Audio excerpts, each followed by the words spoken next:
Yo, what's up? You're off in God's country with your boys Reed and Dan Isbell, also known as the Brothers Hunt, where we take a weekly drive to the intersection of country music and the great outdoors.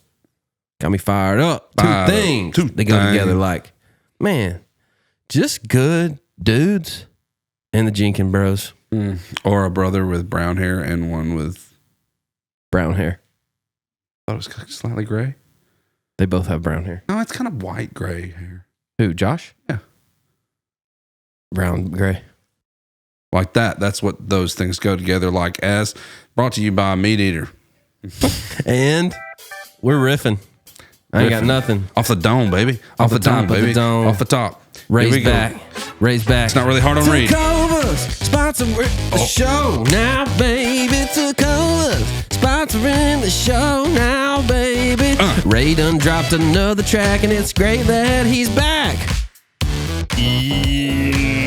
Pick up the slack. Hey, Tacola's sponsoring the show now, baby. Tacola's. Just let it rock, dude. Oh, look at the guitar.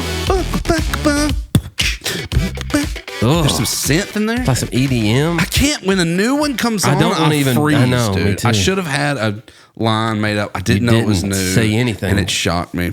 Sorry, but your boy picked it. I got you, dude. Picked up the slack because Reed picks up slack. Jenkins Bros, man, we love these guys.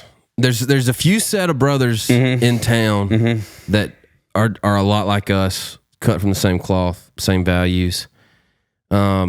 And we love having them on the podcast. We've brought a few of those on the podcast now. We've got another one for you, the Jenkins Bros, Matt and Josh. Unbelievable talents. Can do it all, sing, write, play. Come from a unbelievable musical background with their parents. Their dad was a songwriter. Just a really cool story, really cool interview with a couple of awesome bros.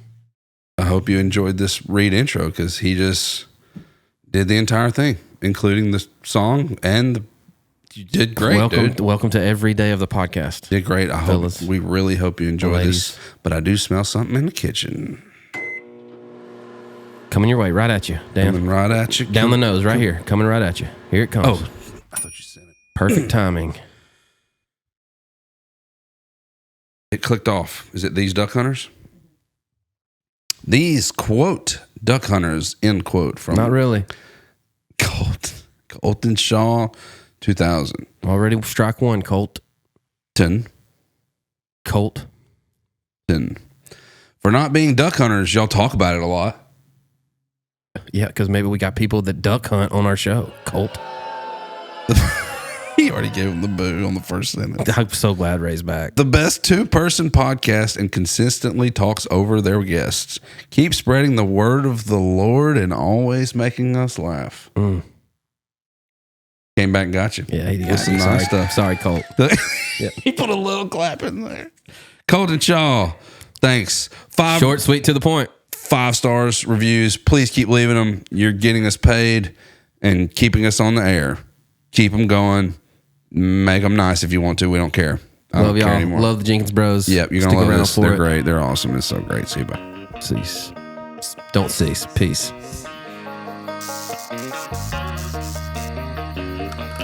We've got for you. It's weird not having headphones on. I know. It's different. We've got a set of brothers, a bro pod, some of our favorites. Helen from Fort Worth, Texas. Some singing, hit songwriting, men of faith. One's a former member of the Green River Ordinance. They're behind some of your favorite hit songs. Buy Dirt, Fancy Like, Cop Car, Do I Make You Wanna, and more. We've got some of our boys, the brothers, Josh and Matt. How we doing? Jenkins. Brothers Jenkins. The Jenkins Bros. Thanks for having us. Wow. Keep it brothers. Getting double jinked today. Oh, that's what he said. He said you've had them Davis Bros on, but you never got jinked. You didn't have the Davis Bros on together though. We did. We did. Oh, you did? Yeah. The last long time ago. Okay. Jordan flew solo on. Okay. But yeah, we had them both. It was awesome. They have an interesting dynamic. Such good dudes. Thanks for coming. You looking sharp. Thanks for having us. They always look sharp. You know, I think you guys do a great job of like dressed down, but like appropriate. The Jenkins Bros? Yeah, they're not slouchy. They're like, bro. Either one of them could go do a songwriters round at any time. That's what I'm saying. Hey, we're ready, man. We're ready to get the call. We're ready to hit the street corner and ask for some money and play some songs. Laugh of a songwriter, hustle, right? Pay us anything, we'll show up. You got to be ready to go. Or we got to do some sort of competition in this thing where it's big bros versus little bros. Something. Ooh, come up with it. I got some bro questions that we're going to ask here in a little bit. Okay. But we always start off. We always start the show off, boys, with a little segment called "What You Mad At." I wonder if that's the key. Yeah, because I'm good. What you mad at? Just tell us what it is. What you mad at? Is it your in-laws, kids, might be your boss man, or your neighbor's cat? Just tell us what you mad at. I love watching people's faces. I like watching Dan's face when he was vibing. Well, I have to. It's a high harmony, so I have to really focus. Yeah, dude, it's freaking awesome. For it. Thanks, dude. Squeeze what exactly? I got one. Oh, ready, go. It's like, love it. I'm mad, annoyed. This year, every few years there's like a certain insect. This year, they're like a little gnat fruit flies are everywhere. Yes. I can't get them out of my house. We're at a restaurant. Can't get them off your dog. Going on a date with my wife, and this nice restaurant's got like these gnat fruit flies everywhere. I'm like, it's like the year. You get the cicadas every 7 years. Like it's the year of the. That's country. I'm annoyed. Problems. I would say maybe I second mad at that. I second that for sure. More annoyed, but I figured those don't make their way to East Nashville, man. yeah. I figured you were going to say they're not hipster enough for East Nashville. They're too country for East Nashville. I figured you were going to say you're mad at that smoke that they sprayed when we played that Riders round that day. You remember how mad he got? Boy, they gassed us out. I was like, the smoke guy was ready for it, man. It was sound check. It was sound check. They were testing the smoke machine. This guy was like, we need to make sure this could fill up this whole hangar. I was like, I think we're good on the smoke machine. You keep the I'm lights. also like, I'm not sure we need a smoke machine, much less. You couldn't even see anything. Let me set the scene, dude. We played this Riders round, the four of us did, and they had a, sure enough, smoke machine. Oh yeah, like it wasn't dry ice; it was smoke, dude. Like I haven't played many rounds with songwriter rounds with a smoke machine. It's very low key, very calm.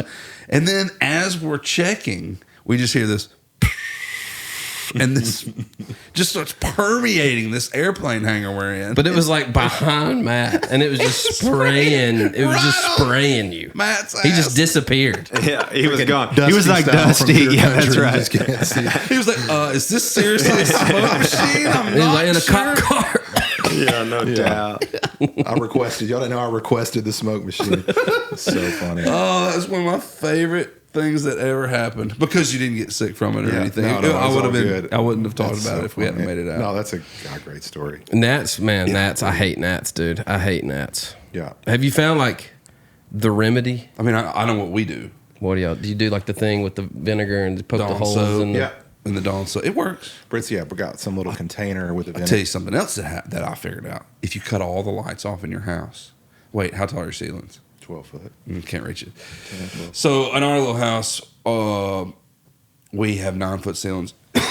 Excuse me. Get it out. I think I just swallowed that right then. And I cut all the lights off in the house, and I turn one on the ceiling, and they all go to that light. And then I cut the vacuum on and suck them hoes up, dude. What you a talking move. about knocking them out. It'll knock them Did you out. come up with that move? Overthinking the gnat. Well, accidentally I did. I was You're a sitting there. genius. I'll take that. I will do that same thing. If like I'm trying to cook dinner or something, I see them flying around, I'll just grab the vacuum real quick and take the end off and just have the long hose. Just mess them up. Get those suckers. Yeah, trying to Can't stand suck them out of the sky. Anyway, that works. That helps. Yeah, we have those little Vivo things that you plug in. Yeah. And yeah, they work pretty good. Anybody? Are you mad at Josh?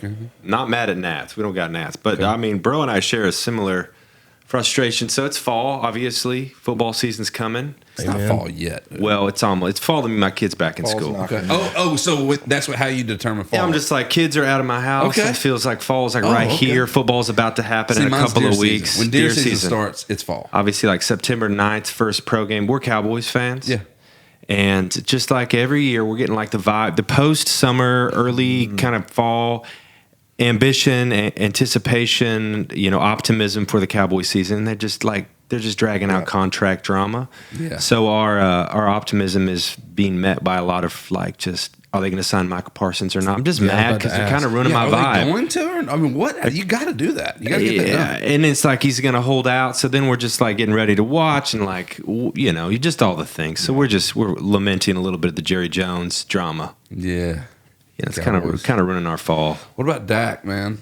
I think Dak's gonna be great this year. I think the Cowboys. I'm optimistic, But here's the but thing. we're also Every year we're this is eternally optimistic, and then about halfway through we get our hearts broke. But I think we're gonna have a It's great like team. you were saying, Just there's like Tennessee fans. There's like that meme going around, like every year the Cowboys go, "This is our year." Yeah. And so we're one of those. We've just grown up in it, and so every year we like see all the positives. And so I don't know. We're Dak believers. Yeah, I am too. Same. 2 years Micah ago, Parson believers. I'm like, get the dog on the field. Yeah, So get on the field. the problem is, there's actually a new documentary that just came out, Saw and that. it kind of gets into Jerry the Gambler.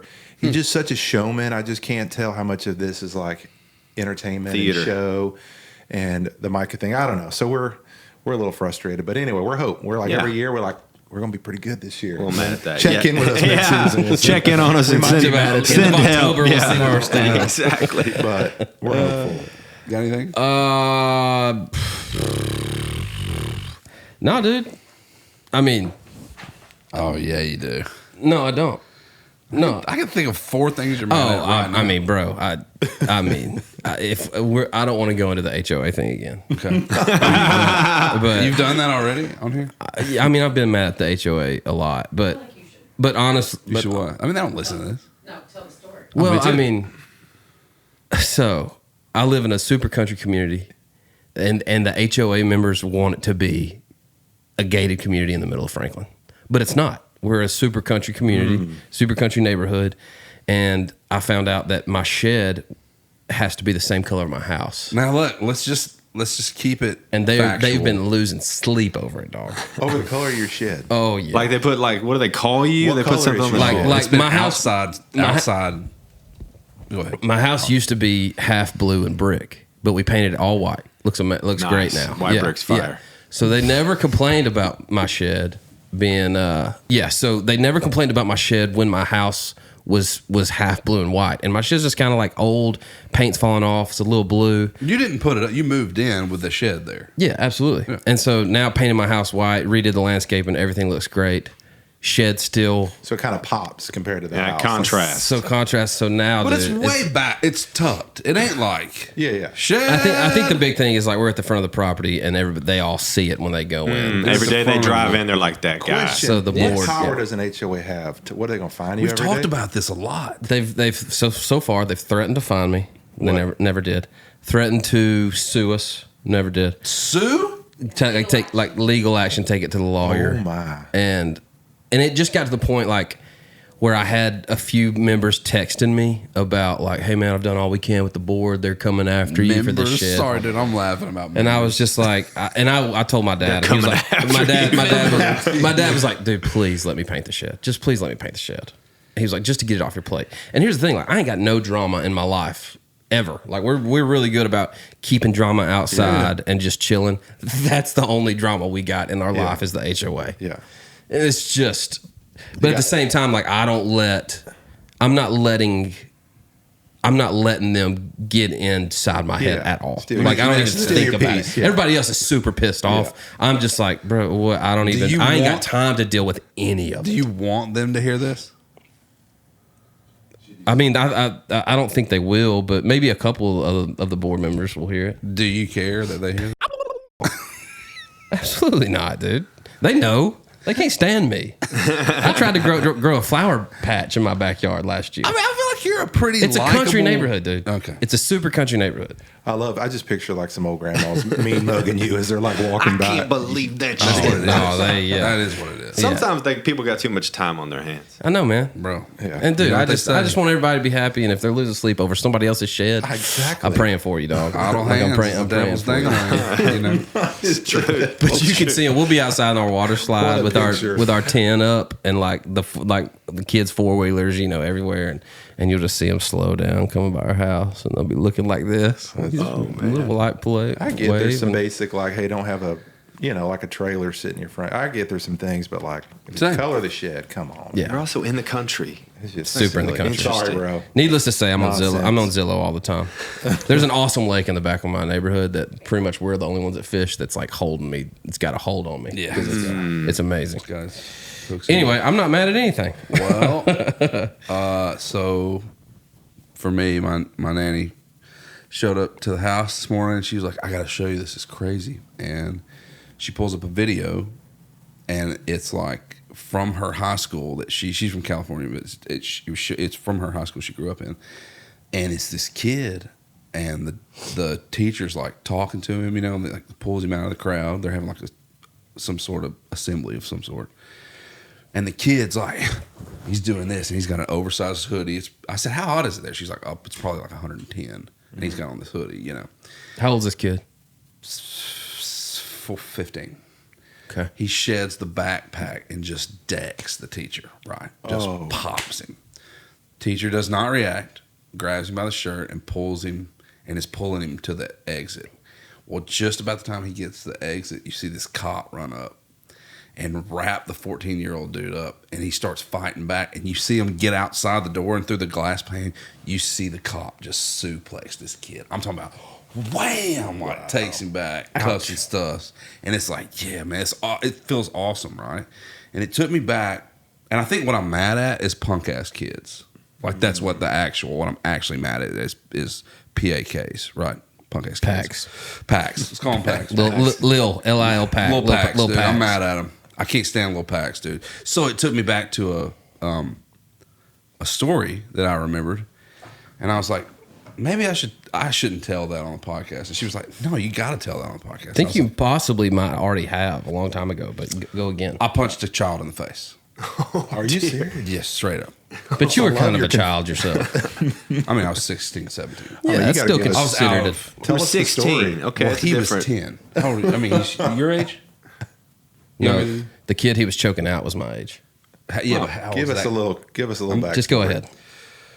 So I'm at Reed's middle school basketball game, and I'm watching him. I was out there. I scored like 45. I'm that this game. size. I'm this size. At Like, I six- have been this size At since 16? Yeah. I've been this size since I was in the 5th grade, dude. I'm just Were you the guy in the locker room? You're like, look how much hair he's already got. yes, on his chest. 1,000%. He's a man. A man among boys. I was shaving this and this for real 6th grade. Oh my For real, not We my had a whole few of face. those. I'm proud of you. Thank you.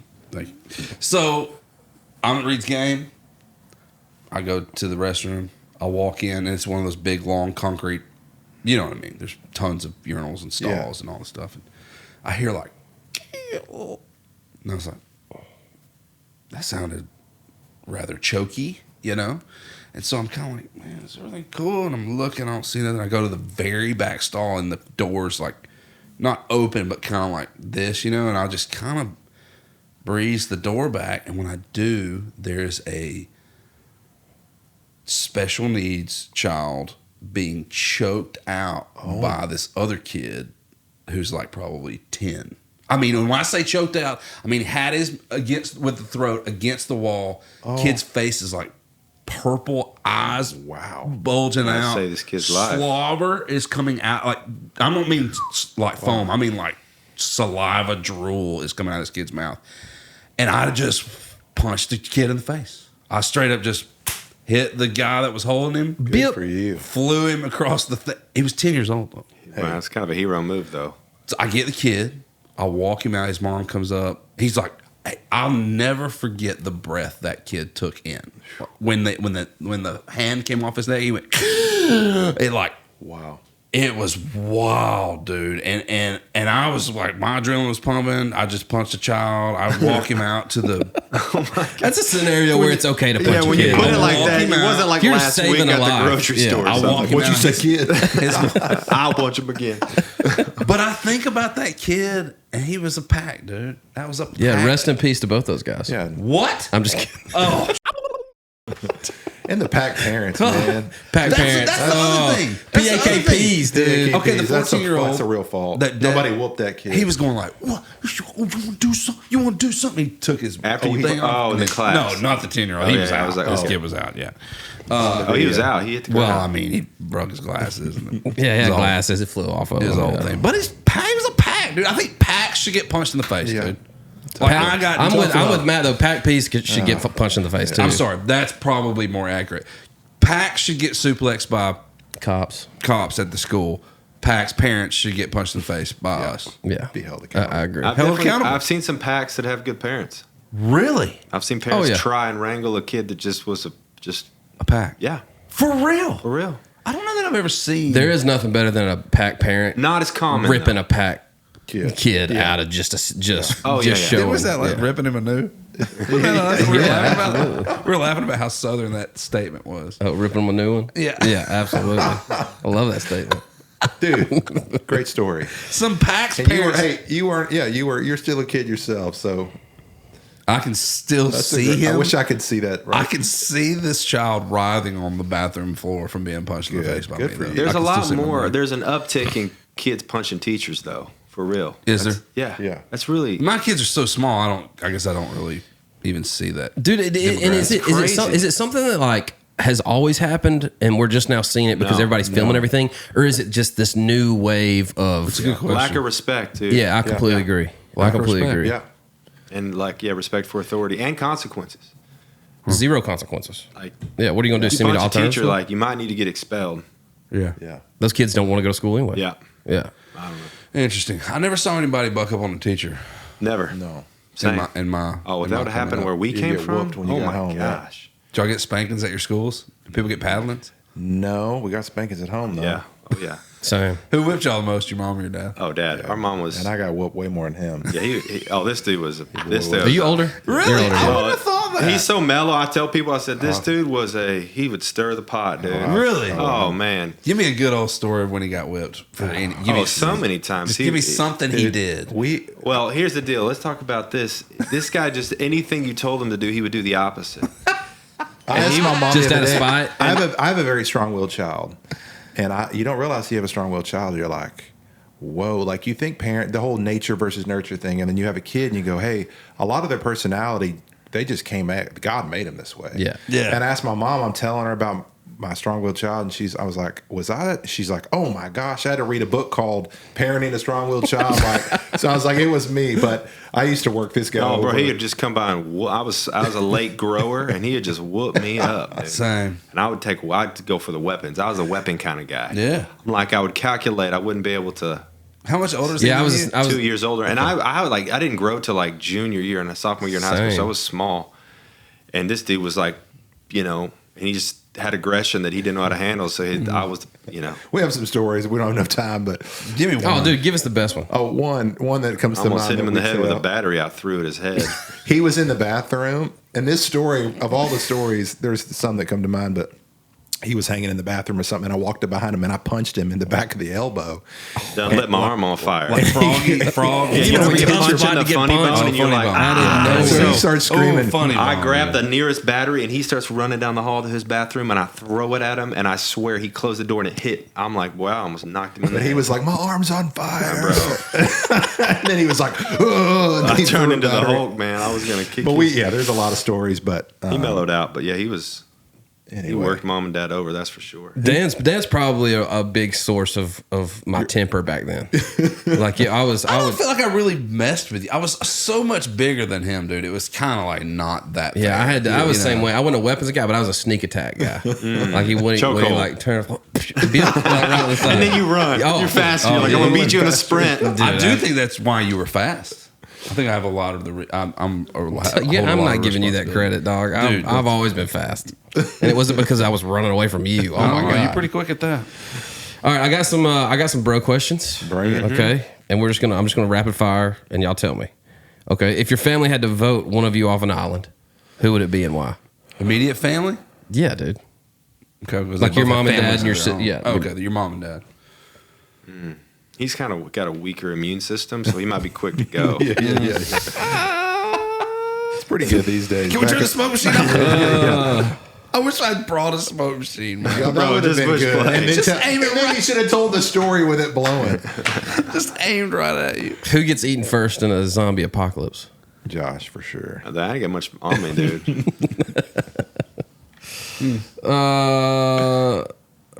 What's one thing your brother thinks he's great at but isn't? Oh, I love this question. Wow. I wouldn't say golf. I would say golf, but you don't think you're good at golf. Definitely not golf. Dang, bro, that's a great question. He's great at a lot of stuff. That's it, man. I'll do that with you. What's something that I think I'm good at that I'm not that great at? You do me first, and then I'll do you. I have to think of one. You got I know that one kind of caught me off guard too. Same. You think you're good? You think you're a great communicator? You're not. Your presentation on things that you think. To you. I think to everybody. To you, bro. Yeah, to everybody. Personal. I don't know, bro. I don't know either. That's it. I'm trying to think of something. I wish we had a great answer for that, but I don't think you were really a great. I think the brothers. I think we're both pretty, self-aware of like our shortcomings and areas that we suck at. Same. So I don't know. I feel like we're pretty honest with things. But anyway, there might be something that I'm. I don't think you're great at shooting a gun. Oh man, Like you missed a lot of fired. When I think I got plenty of stories. Hey. Well I done. got plenty of stories. I'm just saying. Okay, the deer in Mississippi that I shot in the head at 150 yards with an iron sight 22. The deer in Missouri that took off from the creek bottom that I dropped with one shot running through the creek bottom and when he jumped. I don't remember that. But what I This do is like remember those is fishing stories. The fish gets What I do bigger. remember is you I was a missing- bear crawling through the creek. What I do remember is you missing 3 turkeys in a row one year, one season. I don't think that's true. You've missed plenty of Chloe turkeys. laughing in there. Okay, good. We got her. All right, one more. This is a good one. Wait, where'd it go? If you had to switch lives for a day, what's the first thing you'd mess up for each other? Oh, God, these take some thinking. I'd go down there and just unplug all the studio stuff and just change all your settings and Switch lives today. What would I mess up? Man, I don't know. I think Dan would probably mess up my marriage because he's a terrible husband. Why would I mess up your marriage? You do a fine job with that yourself. well played. Yeah. We talk about it twice a week. I don't know. All right, so let's go background. Where'd you grow up? Where are you from? We grew up in a small town in Texas called Aledo. Actually, they hold the most state titles. Y'all saw Friday Night Lights? Oh yeah, I didn't. I'm sorry. Football. Friday Night Lights So town. Texas with the being a movie or the show? The show. Okay, yeah. Tammy Taylor, Coach absolutely. Taylor, one of the Okay, greatest Essential, shows. when you think of Texas football town, is where we grew up. They hold the most state titles of any town in 10 Texas. or 11 now. Yeah, west But- of Fort Worth, about 30 minutes. Yeah, we moved there when I was in 6th grade. You were what, 8th grade? Yeah. So we moved there. We were in like Keller, Texas before that, but moved to Aledo, and that was our upbringing, like a football town. Yeah. And raised on mom and dad at a young age had us playing Opries. So we I don't know if you knew this. This is a fun fact about the Jenkins Bros. Okay. We were in a family band. Our dad was a songwriter. Our dad met I our mom. did not know that. Our mom was working the door, and our dad was playing. Really? And our dad was an aspiring songwriter. Obviously had to get a real job, and so he would still write songs and play these Opries as just a hobby. And When you're saying Opries, like so an Opry, think about like Grand Ole Opry. the Grand Ole Small Opry, style. but more podunk. So every podunk, there's like 20 podunk towns across Texas that had a house band, and 70 to 100 people come, mainly over the age of 50, sounds awesome. playing classic a country songs. lot of gray hairs. So we grew up. They would deck us out in Wranglers, Western shirts, Chili Bowl Hell haircuts, yeah, and we would dude. go play George Jones, Merle Haggard, Gene Watson songs, and then The that great- kind of evolved into like modern country. But we grew up singing. That's all we thought existed. And then we go to church on Sunday.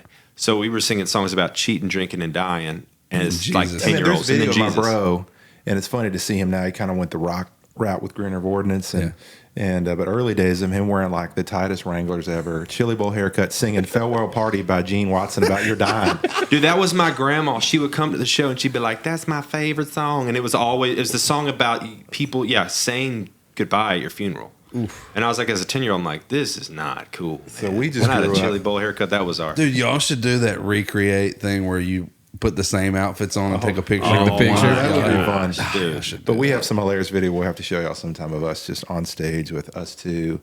We're like 9 and 7. My mom's got the big Texas hair, and Dad's singing "Daddy Frank play the guitar and the French horn." Racist song, or- Merle Haggard. We're all mom's playing. Was she playing like a tambourine? Yeah. And we're singing. And anyway, so we just grew up playing those Opries. That has to be fun. I mean, it's really fun full to look circle. back. Yeah. Oh, it's really full circle. And our dad, I mean, just to his point, had binders of lyrics that he wrote growing up. And so we just were like, growing up in that sort of environment where songs mattered, who wrote the song mattered. And so, I mean, again, it was all the country stuff from Merle to George and all the stuff over to James Taylor Cat and Stevens. Cat Stevens and the Eagles. And so we just, and we've said this, we've told this, we talk about this, but he used to give us a yellow legal pad and say, hey, go write a song.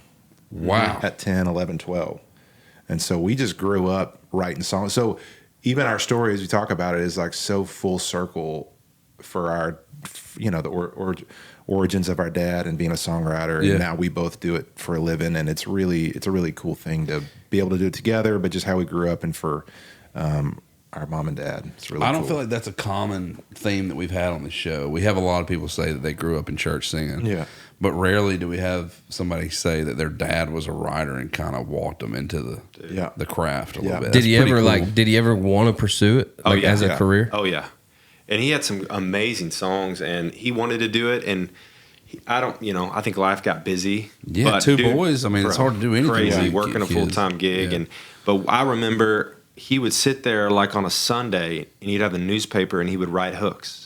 And he would have pages of hooks. And he would always be like, hey, it's fun to go sing other people's songs, but it's more enjoyable to write your own. Wow. So he was just baptized us in, go to the other room, come back and create. And so that creative spirit was kind of born into us from a young age. Wow, man, that's really cool. There's a couple songs really that cool. there's one that's like called The Greatest Show on Earth. It's like, we'll call it the greatest show on the earth.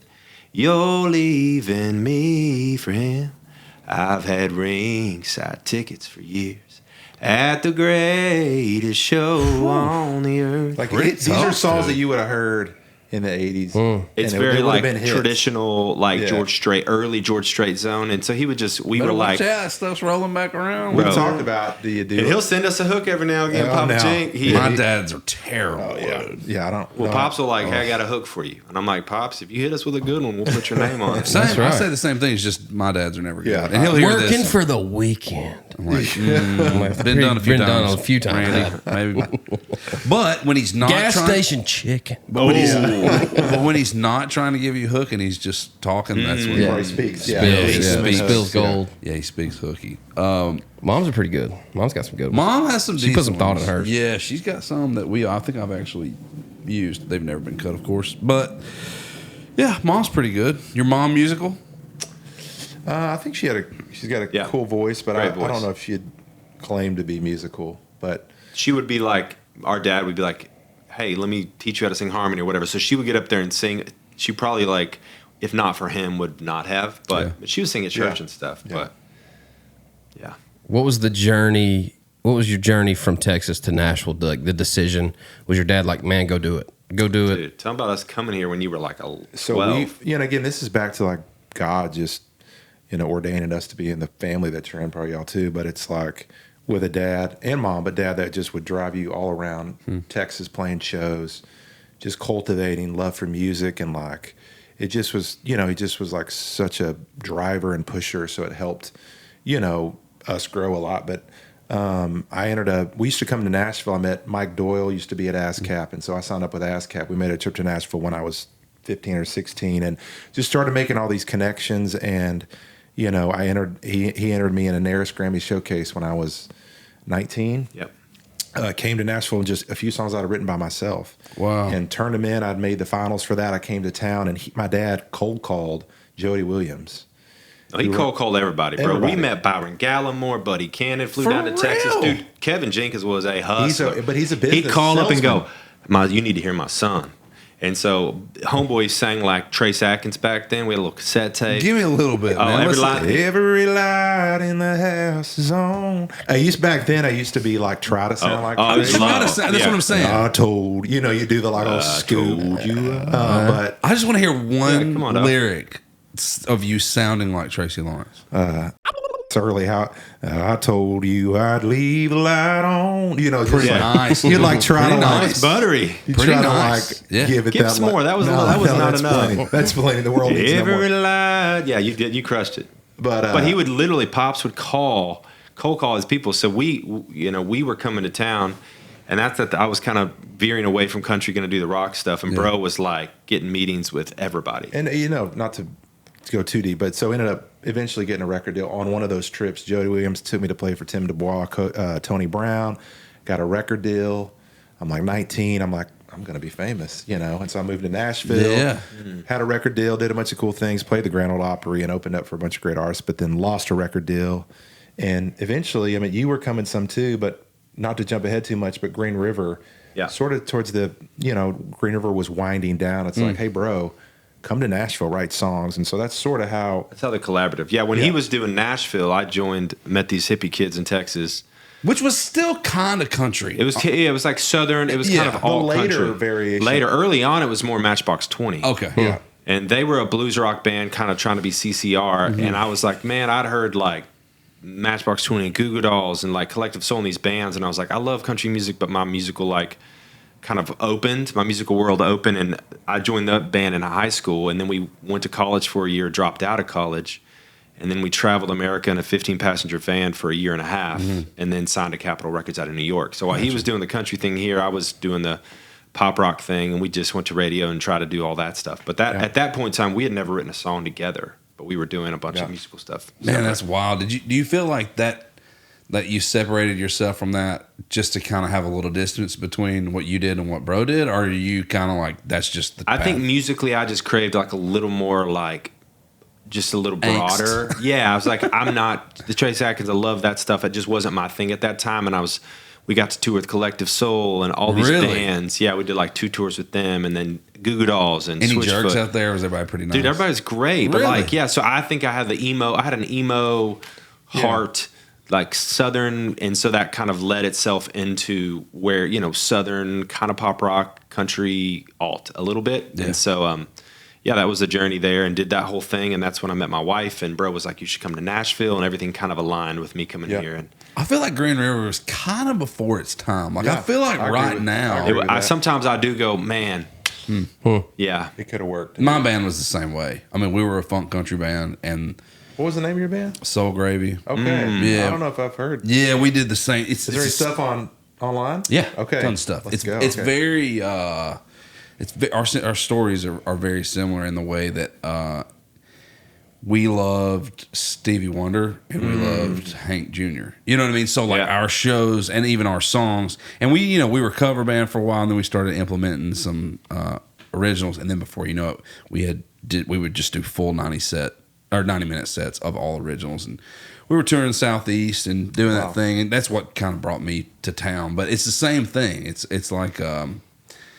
It just wasn't radio at the time. It was a little cooler. Yeah. And I remember we toured. I mean, we played the same venues as like Brantley Gilbert and some of those guys coming up. So I saw them from. Yeah. And we didn't do that. But it's funny how all roads kind of lead. It all kind of works, and it's all like schooling too. It's like you're learning. Oh, I wouldn't trade it for the world. Yeah. I mean, and I feel like you learn.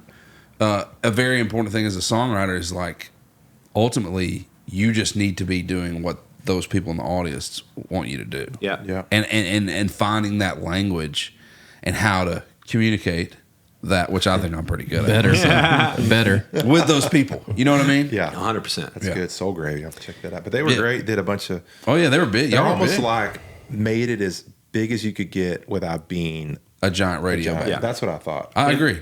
And you learn, too, just the economics of a band. It's wild. I have such appreciation now just to, like, not only keep the personalities, everybody remaining friends, which we all are, but, like, and then you all get married separately. You marry and you're juggling those things and then finances and all the things. It really was, like, a wild journey of school in so many different ways. But, yeah, super thankful for it. But, yeah, we could play for 500 to 1,000 people, but by the time you're out and all the expenses and every tour you get down to, and you're like, man, this is a lot to sacrifice. Oh my gosh, for sure. Banking on a radio song, and you're just like, and then I met my wife, and I was like, man, being home and writing songs sounds pretty nice. But even back to Todd, back to what we said earlier about my personality was like, big and like just a mellow, but he was like super shy.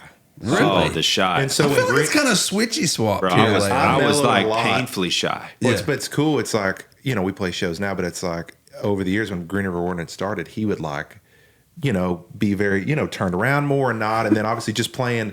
And then he turns into like a total rock star and like, playing. And so it's like the confidence over, so it builds all that in you. But yeah, I've mellowed a lot. Yeah. And now he's, And then I think y'all are about. Yeah, probably even, kind of come. Both Yeah. semi-mellow. I'm Yeah. probably more torqued up than you for Kids sure. do that to you Yeah. too. I mean, honestly, they you realize how wear- much you don't matter. Yeah, they beat you down to a pulp. Yeah. Right. They pound all that confidence down.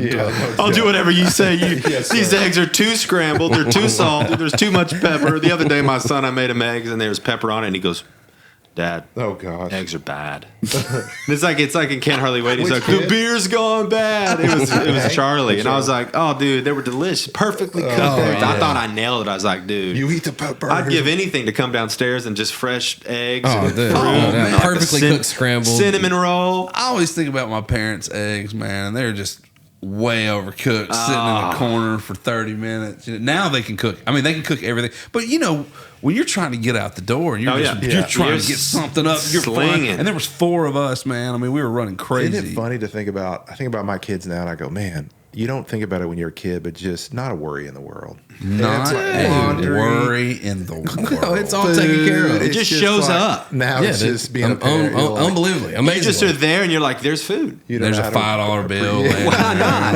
Like, just take it. Dude, go not to even food. school. There's your clothes. There's for your the clothes, day. There's your exactly. shoes to go outside. Oh, that's there's hard. a water slide with cold water in it, just I know. in your backyard. Yeah. One day there's a playhouse. And when you're with a done sand- with it, you just go inside and change clothes, and somehow it magically cleans itself That's up. right, yeah. All right, so we've all experienced the Yeah. road in here. Yeah. Jameson Rogers, shout out Jameson. He's J-Mo. J-Mo. Love that guy. I wrote with him yesterday, day before, somewhere out this week. And he asked me a very interesting question. And I want to pose it to y'all. I don't want any explanation. I just want you to say a number, and then we'll go to the next person. Okay, I'll start with you. That way you can understand it. I know this question. He asked me the same question. Did he? He might have started the question in our right, but I don't know it. Go ahead. Okay. You already have the number? Yeah, he shamed me because he's like, Jake, your number's far too low. But Well, go I ahead. kind of added to it. Okay. Okay. So if who's the head person at a label right now? Just give me any one of them. Chris Lacey calls and says, "All right, Reed." And this is the same question for you, but Oh, to go back on the road? I want you. I think this song is a hit. 100 days. I want you to take it. I'm not sure it is, but I think it is. I want you to go on radio tour from now, which is the end of August, middle of August, to the end of February. Then you have March off, and then I want you to tour from April to July, end of July. And I'll lay a check for you say the amount for you to do that. And now, current day, you got kids, wife, podcast, writing schedule, to just completely go, okay, I'm going one more time, hard as I can go, radio tour for 4 or 5 months, and then I'm touring that song, that set, in the heat of the I mean, summer. it had to be enough to be done. Like, No, like, no. You can't say any. I don't want any explanation. I just want you to say a number.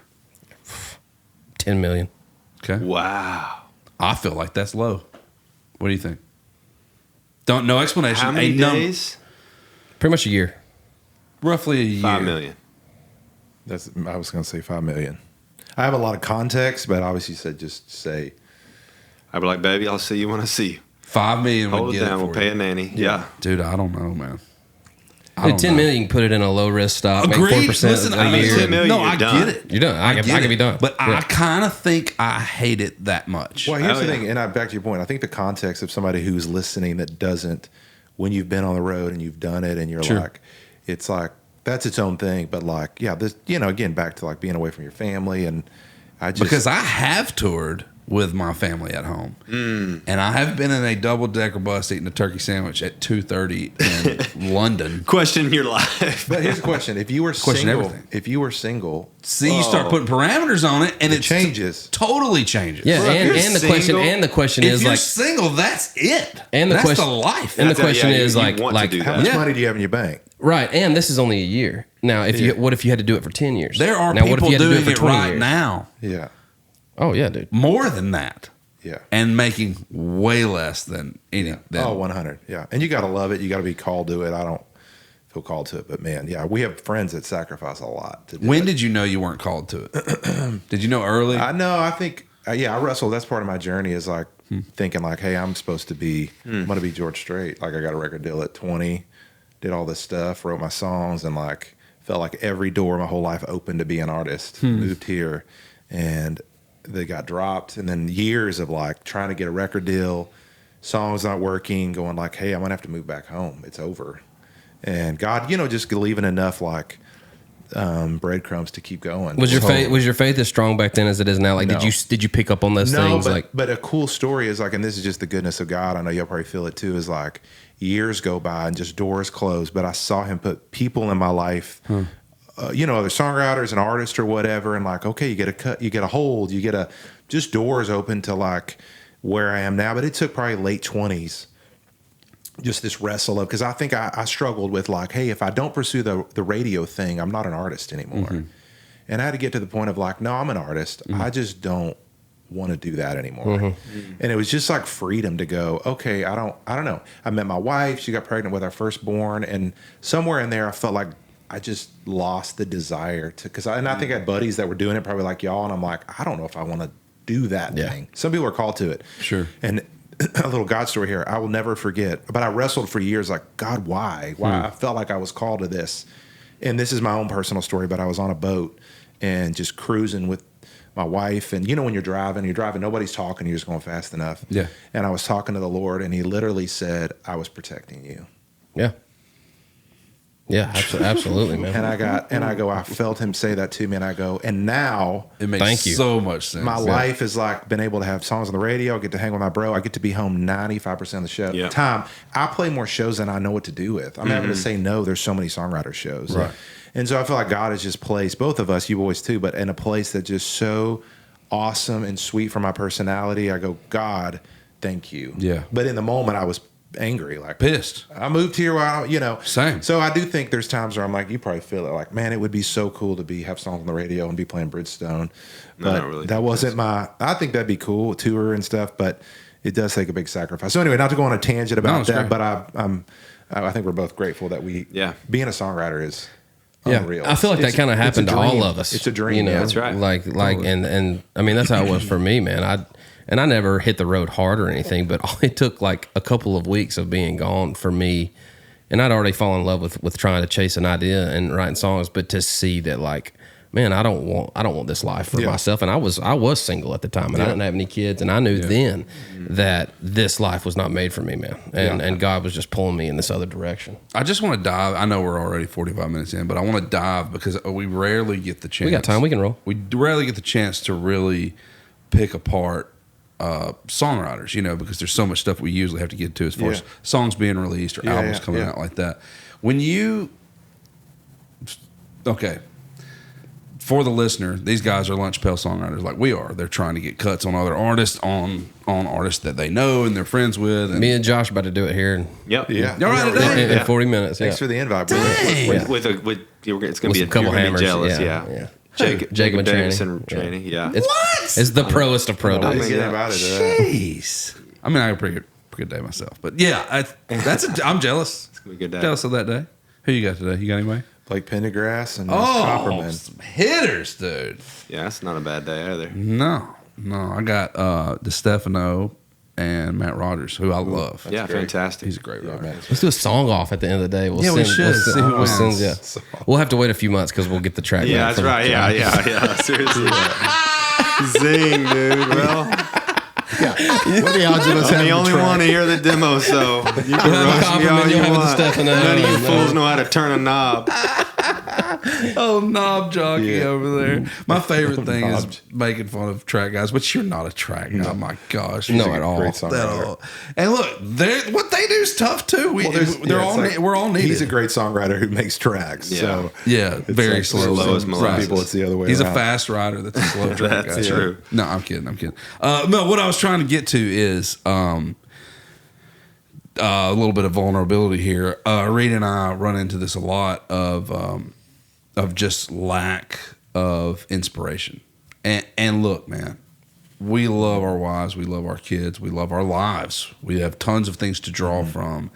But when you hit that creative wall, which you guys have been here 10, 12, 15, 18, whatever years you've been here, you inevitably have hit the same wall that I'm talking about here. And I think a lot of people, a lot of pursuant songwriters and artists that listen to this show run into that. And I think it would be good to address, what are the moves that you make in order to get through that creative block of just complete disinterest, to the point to where, I mean, I think it's crazy that guys like us who have had hits and have had success still go, and I'll speak personally for myself, am I supposed to be doing this? Because there's so much that comes with it. It's so much more than just writing a song. Yeah. And I don't mean to answer my own question. I'm just saying personally, I deal with that. Do you guys deal with that? And if you do, how do you cut through that fog? You'll have an answer, but when you're a songwriter, anybody that pours out is like, I think Alan Shamlin said this, but like to put. You guys love Alan Shamlin. He's like a hero. How did he come into y'all's life, real quick? He's a dear friend. Yeah.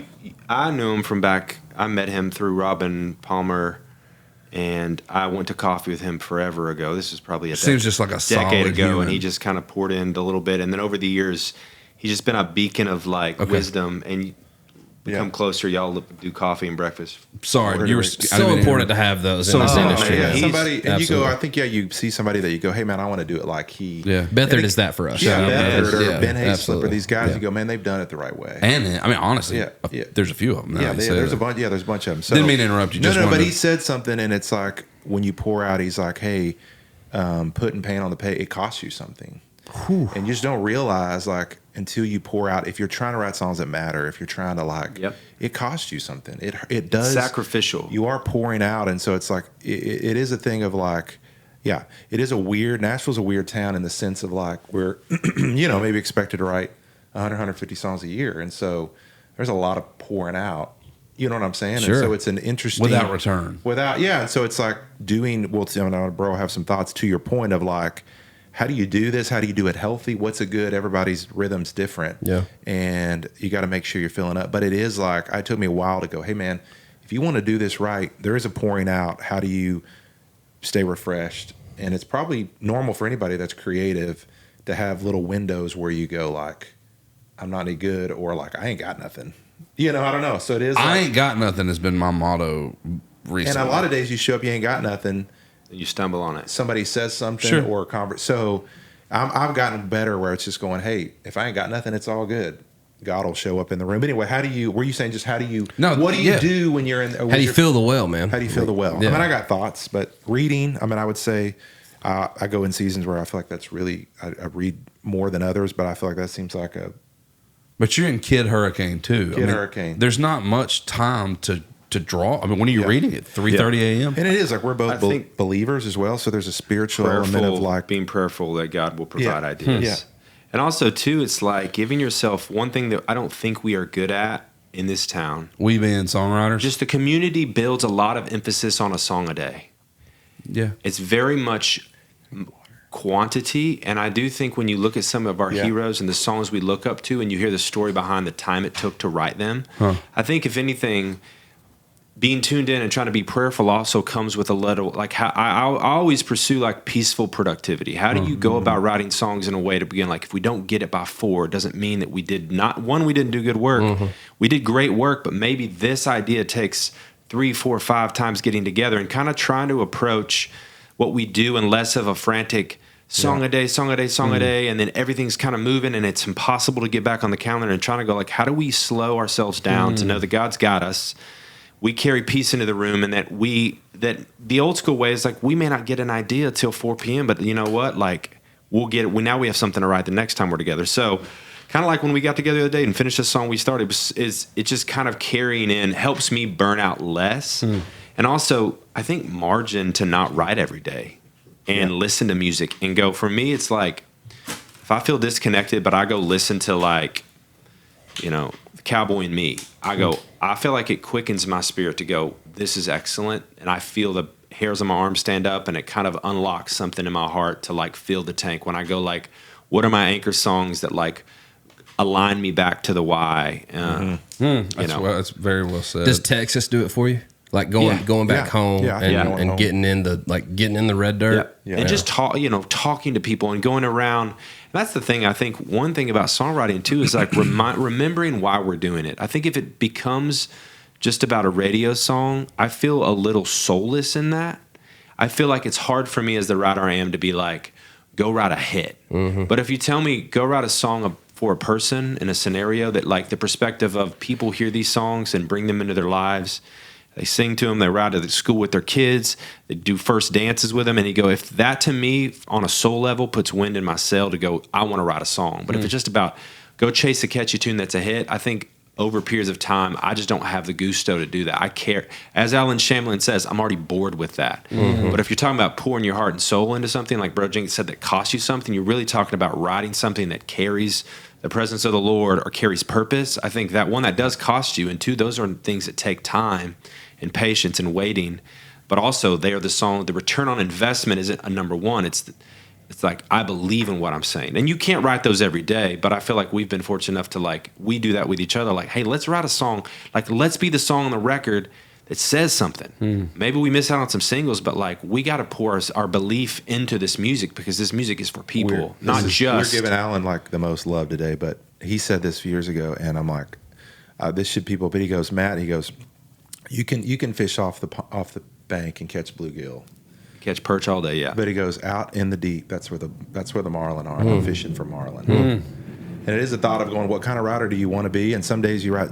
There's some waves out there. There's some waves, yeah. Bro, you get the old man in the sea, dude. You're lost. Yeah, no doubt. And man. so there is and you might battle it for. That's right. Ain't no waves on the bank, baby. Ain't no waves on the bank. And I love a perch. Yeah. Yeah, they eat good. Somebody might have some food on the table. Somebody might have a little hot sauce on that thing. I know. I'll feed you. And somebody might have an idea that's an up-tempo hit that. But again, I think just generally that's the stuff that feeds our soul. And it's like, hey, what kind of songs do you want to chase? So anyway, that for us, it's like, man, it's just more life-giving. I've appreciated that, and I've known Josh longer than I've known Matt, and we've just recently started working together and writing songs. But it's the same goes for you, man. I've always appreciated that about y'all and you particularly, just because we've been working harder and longer together. Is that I can get that way. I can get hit minded because hits when you got kids and you got houses and pay. Yeah, they pay, right? And that kind of feels like what gets the ball down the field for me in this music industry and in life feels like money, and having success. But ever since I've met you, and that has always been your songwriting gospel, I should say, is that like, write something that matters. Like, what are we going to write today that matters? Yeah, like Fancy Life. Think different. That is a great point.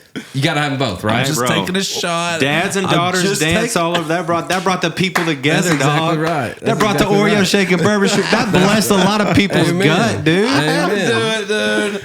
I had to do it. It's a great song. It's a big song. But I have always appreciated that because you meet all kind of people in this town, and I feel like from the jump, it's always been that way with y'all, man. And I find inspiration in that. Like, even when I see you on the calendar and for sure. You see Jinx on there and you're like, hey, don't get us wrong. It's like, I think the best writers, it's like the line of art and commerce. They do both. Like, totally. There's days where I'm like, your boy ain't trying to write a 4-minute murder ballad waltz. Nobody. So it's like, hey, how do we do this where it sounds hitty, but say something where people feel something, or want to. So it's like, man, it's so hard. But the best writers, like Bethard, do both. Yeah, sure. Shane McAnally, it's like you thread the needle. Oh my gosh, but it sounds like it should be on the radio. So it's like, anyway, I feel like we try to filter it through anyway, as you boys do. But we're not afraid to write a serious song. Yeah. Some people might be like, I don't want to write that. That's not going to be the single, whatever. But I like, in our experience with Dirt, like if we were to try to write a radio single, we probably would not have written the song the way we did, or the way the demo. I did the demo trying to like juice it up, and then Paul and his brilliance stripped everything back. But it's like, if you realize, you go like, tell us how that came to life. Tell us like, so listeners. Was that your first hit together? Yeah, And so I had called, bro. This is actually a funny story. Like year and a half before that, I was like, I'd been here almost 10 years, and was like, bro, I might have to pack it up. Like songs are getting cut, but no singles. And we have a kiddo making nothing. I got responsibility here. Yeah, and I was like, dude, is this songwriting thing going to pan out? And Making nothing. And I want people to understand that if you're a songwriter that is not having songs on the radio and never had a song on the radio, it is hard to make a living in this town. I don't see how people do it right now. That's one. It's of almost that's, impossible. A whole conversation in itself is the loss of the middle class songwriter because the way that we get paid is not fair. That's a whole thing in itself. Absolutely. Like any industry that loses the middle class, the blue collar inability to take care of them, it really suffers. The whole ecosystem falls apart, and that's where we are. It's feast or famine. So I was in more in the famine zone. Brother Jink had already had. Enough to but he got some beans in the fridge. He's catching marlin. That's right. Or at least trolling them. Yeah, dude, it was this beautiful season where I felt like for me personally, it was the most surrendered I had been with music. I was like, God, if this is yours, and if something happens. If not, like lead me elsewhere. And then in a year, Fancy Like happened, and then Dirt, and we were like, we knew Dirt. Dirt was like we had written Dirt before, and so that was like we were like, this is gonna be the single. This is gonna be our first song together. And Fancy came out and did what it did, but like.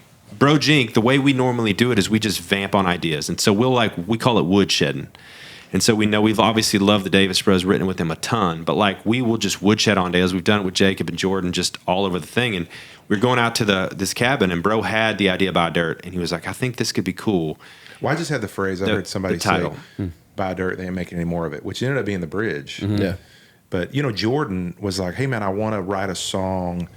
He had an idea that was not crazy far off about his, land and farm stuff and from his grandfather. And I go, I have an idea around that. And so, again, what's cool about that retreat is like, you've had those boys on. I mean, they're about faith and family and similar things as you guys. From the same cloth. Yeah, as you guys. That's why we connect with y'all so much about things so we were outside. It was morning, and we were like literally had the Bible open, reading. We're just talking, and it's cool. And that idea comes out, and it's like we wrote probably 5 or 6 songs that retreat. Maybe 4 or 5. And there's a couple others that you go, that's again back to your point. That's the tempo, that's the banger, that's the one. And, it's just funny. Be ever single I wish we wrote that one again, dude. It's just bops. Yeah. That's but again, it's song. just a testament to Jordan. It's like we wrote that's something, and Jacob, we just wrote something that we all connected with that felt real. And it's funny to come back and then Jordan be like, hey, that was the one. And that's just, Jordan has a great innate song sense. He really does. Unbelievable. And we've written songs with him that I'm like, this is going to be, and he just doesn't. But he knows which ones, like a true artist. And so, we were hanging out, and he goes, I think I'm going to ask Luke Bryan to sing on that, jump on that with us. And we're like, please ask him. Please ask him. That's a good idea. You're meant to God's ears. That sounds like a single. It's perfect, man. I mean, it makes so much sense. But for it's the two cool. of them to sing that You song. found a work tape a while back. He sent it to me of like us working on it. So weird to listen in retrospect. Really? Of like us working When on we were all out the at the cabin, melodies. all of us are singing, and like the parts that you trim and how everything fell into place. And Yeah. So, but to your point earlier, like Jordan or Luke jumped on it, and so Brother did a demo, and it was more up. Like I was gassing this thing. It was almost like Single. It was almost demo. like maybe we all like, oh, dude, it's got some chunk to it. make it sound like a hit. We can be on the boat and listen. And then we heard Jordan's version. It was stripped. Paul stripped it all back. And so initially we were like, it sounds amazing, but it took a minute to kind of cleanse but then you just fell in love with like what it was. And Can you do a verse chorus for us? Like, I hate to put you on the spot. No, Hey, you want this one? No, or you just wanna go, absolutely put You him want on to the go spot. 1 or 2? It's up to you, Matt. You want this? Oh, No, bro. you want that one? Okay. You can have this if you want. I mean, sure. Why not? Are you? This is kind of how this Okay, goes. play it there. Play it there. Oh, shoot, I don't have capo. No, I'm fine. I play it in E. Okay. Just give us a little Jenkins interpretation of this mega hit. You do the Luke part or what? Sure. Yeah. A few days before he turned 80, we were sitting out back in a rocker. Said, what you been up to lately? And told him chasing $1. And in between sips of coffee, he pulled this wisdom out. Said, if you want my 2 cents on making $1 count, buy dirt. Find the one you can't live without. And get a ring, let your knee hit the ground. Do what you love and call and work. Throw a little money in the plate at church. Send your prayers up and your roots down deep. Add a few limbs to your family tree. Watch their pencil marks in the grass in the yard all grow up. 'Cause the truth about it is this. It all goes by real quick. You can't buy happiness. You can buy dirt. Brother Jenk with the Luke, come on now. Before you get caught on that ladder, let me tell you what it's all about. Find you a few things that matter that you can put a fence around. And then he laid it out. Buy dirt, find the one you can't live without. Get a ring, let your knee hit the ground. Do what you love and call it work. Throw a little money in the plate at church. Send your prayers up and your roots down deep. Add a few limbs to your family tree. Watch their pencil marks in the grass in the yard all grow up. 'Cause the truth about it is, it all goes by real quick. You can't buy happiness, but you can buy dirt. Takes the church, man. Jeez, dude. How special is that song now for y'all? Oh, Dude, it's so many layers. It's so deep because it's about our grandpas, and I know the Davis Bros, their love for the heritage that they come from and us. yeah. And then to do it with my bro And tell me outside of my about- wife, my best friend in the world. And Tell my dad at the NSAI Awards. our dad came to the NSAI Awards with my mom and got to sit like fifth row and The watch Grand us Ole Opry sing it. at the opera. It won the Golly, NSAI man. Song of the Year. The same year it won the CMA Song of the Year. And just to share it with the Davis Bros, we've loved them, and we've known them each in their own way. We knew Jacob, obviously, when Jacob was doing, I knew Jacob before Jordan. And just like our love for them as people and as brothers, and so to share it with them, just the layers of the Yeah. song and then the meaning of the song and the purpose is Yeah. like, when somebody comes up and they're like, man, that was my grandpa's song or my dad's song. Yeah. Yeah. I'm like, The dude, I don't human, care. the human, you guys feel that. The human thing that you feel, people you don't know, God. somewhere you go play and they go, man, that was our song or Yeah. whatever. And you're like, that was our family song or whatever. It's like, that is the coolest thing about our job. Yeah. Is the human, like, you know, the you don't realize it, but the platform to write songs and you go on, you know, it's like Buy Dirt music video. I did it when the song was, and you just see pages of titles of like this, you know, or whatever. And you just feel the human ripple effect of our songs. Yeah. Out into like the world is like, man, it's really powerful. And so it's like, to us, that's really special. And you go, man, I want to do it again. And that even feeds, okay, let's chase those songs even more, and we may miss more because Yeah. Miss more. Totally. Yeah, and that's because like our story, Matt's story is Matt's story, Yeah. and Josh's story is Josh's Yeah. story. And the same for Yeah. us, but like we bear similar stories to the rest of the world. That's right. And so to be able to, when you write about your story, yeah, you're writing about yourself and your granddad and your granddad's farm, but like you're also writing about Joe's granddad and granddad's farm that, you know, he bought when he was little and now is passing through the generation. So like, I find that too, is like being able, and it's hard to get there, but like realizing that you're speaking for other people in the room and not just yourself is that's a big, you know, it's a big weight as well as it's a fulfilling weight as well. yeah. Yeah, it's funny. Incredible. You talk about like the way your song was affecting people and the things that we were saying. When Reed and I and Luke wrote The Kind of Love We Make with our buddy Jamie, Jordan, Cheyenne, my wife, and Nicole were all pregnant.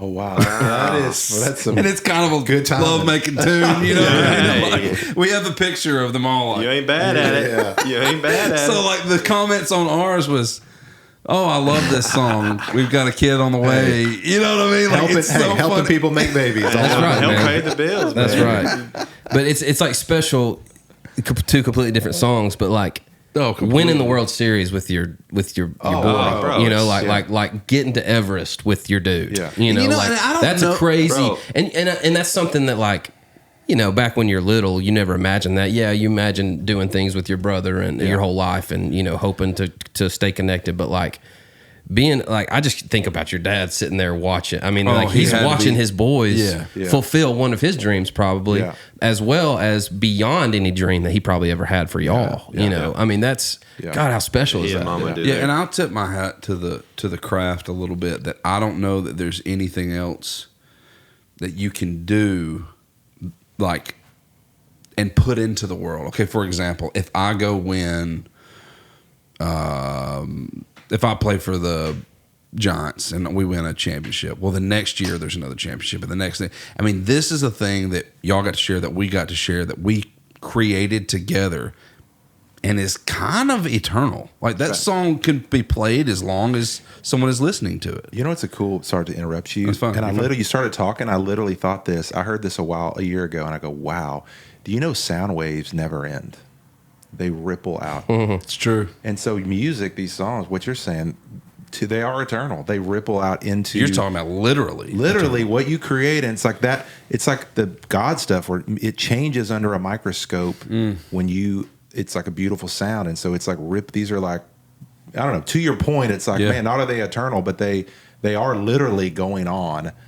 That song we just played is echoing out into. It's Forever. just wild to think about. Yeah, That. and just God stuff. I always think about like things that I brag on my granddads about. Right, like both of them have passed, and I think about, oh man, you remember that story you used to tell about the two ducks running together? Oh man, you remember that story you used to tell? And I think it's.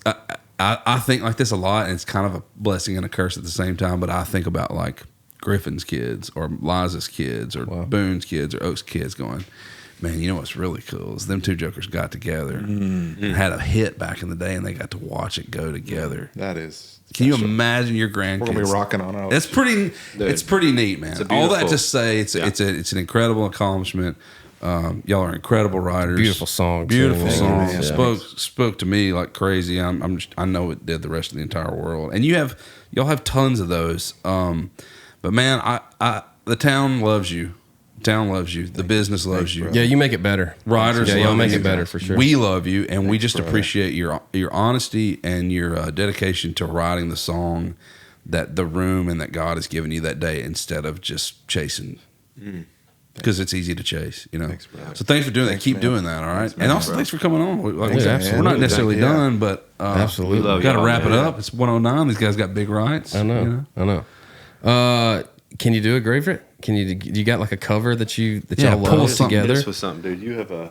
I wouldn't hate one apiece, honestly, showing y'all both off. Y'all are both really great. So if it's together, it's together. If it's not, do something else. I mean, what do you? Well, bro, you're gonna hit them with like. Does mine need to be country or Doesn't can it be anything? doesn't do- matter. no, do it. You Do do whatever. whatever you want to do. One of my favorite. You out jumps. See you. It's all good. We will.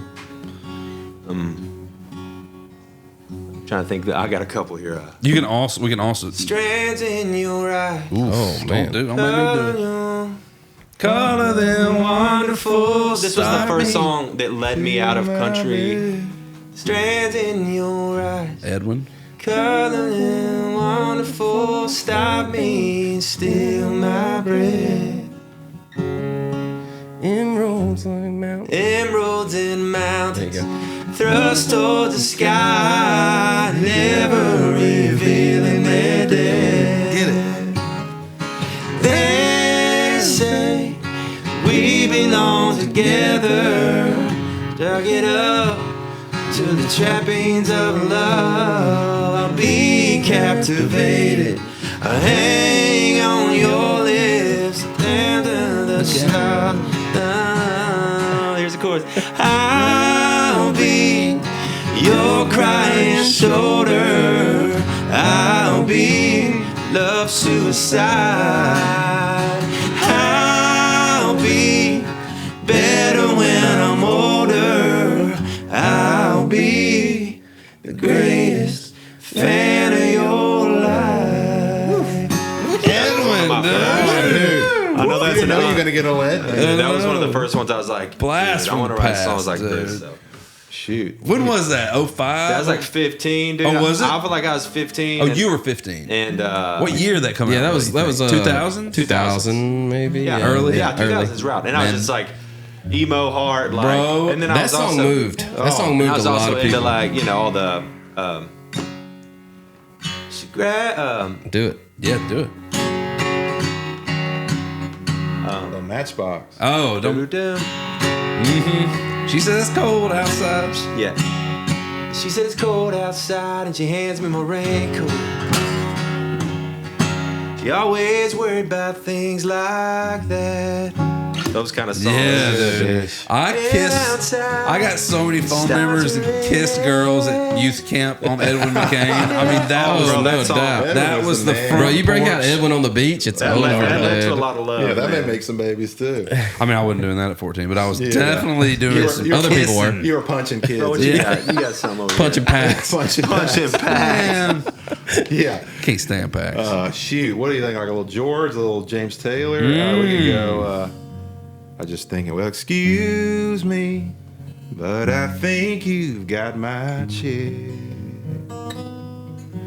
No, that one's not taken. I don't mind if you sit here. I'll be glad to share. It's usually packed here on Friday night. Beautiful. Oh, if you don't mind, could I talk you out of a lie? I'll just get to the chorus. Yep. Y'all sing with me. Oh, I don't know the name of the band, but they're good, aren't they? Would you like to dance? Oh, I like this song too. It reminds me of you and me, baby. Don't you think there's a chance that maybe later on I could drive you home? No, I don't mind at all. Oh, I'd like you too, but to tell you the truth, that wasn't my chair after all. Man, give it up for the Jenkins Brothers. Jeez, dude. We just got jinked. You just got double jinx. We just got double jinked if you're we just got- listening to We just got this, double jinked. You boys singing harmony. Hey man, yeah. Just to reiterate what Dan said, we love y'all. The town loves you, man. Thank you for your craft. Thank you for brother. your Thank you, heart man. and what you stand for, what you write about, man. And Yeah, we love y'all. This is special what y'all are doing, and Yeah, y'all are thank you, man. special. Love Dude, y'all. thank you. Love y'all, the heart, and y'all are awesome dudes. So funny, and yeah, I love creating with you. But this is cool, and I know this thing is blowing up. Thank you, It's man. fun. We'll do it again. Well, we know y'all only came for the Tacovas, so Yeah. show Oh, me yeah, there we we come go. for the Tacovas foods. Boom, boom. 2 sets. Little double pair of Tacovas Let's coming go. y'all's way, Thank you, dude. boys. Yeah. We know Thank that's the y'all. only Remember reason you the came. alligator? Come on, man. It's, it should I know. I'm just kidding. That guitar plays good, bro. That's Reed. Thanks, man. That's Reed. Thanks.